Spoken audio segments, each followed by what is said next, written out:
중국이 지난 7월 반간첩법을 강화한 이후 중국에 거주하거나 중국을 방문하는 외국인은 불안감을 감추지 못하고 있는데요.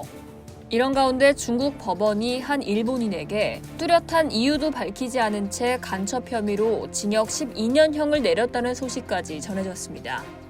2014년 반간첩법 시행 이후 간첩 혐의로 구속된 일본인은 모두 16명에 이르고 있습니다.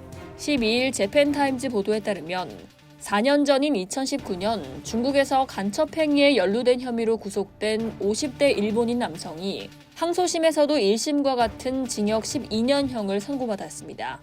그러나 중국 법원은 이 남성의 어떤 행위가 간첩 행위에 해당하는지 구체적으로 밝히지 않아서 논란이 일고 있습니다.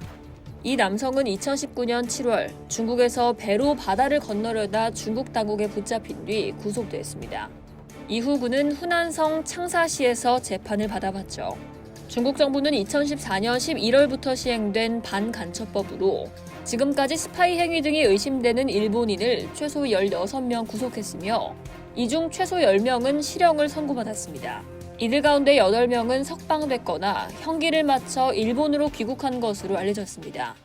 2015년 스파이 혐의로 베이징에서 구속돼 징역 12년형을 받고 복역 중이던 70대 남성은 건강이 나빠져 지난해 1월 숨지기도 했죠. 이 와중에 중국이 지난 7월 반간첩법을 훨씬 강화한 개정안을 시행하자 이와 같은 사례가 더 많이 나오지 않을까 하는 국제사회의 우려가 높아지고 있습니다. 반간첩법 개정안에서 중국은 간첩 행위에 대한 정의를 당초 국가 기밀 정보를 빼돌리는 행위에서 기밀 정보 및 국가 안보와 이익에 관한 자료에 대한 정탐, 취득, 매수, 불법 제공과 국가기관과 기밀 관련 부처, 핵심 정보 기반 시설 등에 대한 촬영, 사이버 공격, 간첩 조직이나 대리인에 협력하는 행위 등으로 대폭 확대했는데요.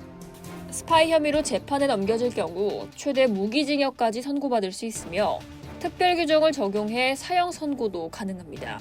이에 따라 외국 기업인과 언론인, 학자는 물론이고 관광객에게도 주의보가 내려진 상황입니다. 관광을 하며 특정 지역에서 스마트폰으로 사진을 찍는 것마저 간첩 행위로 몰릴 수 있기 때문입니다.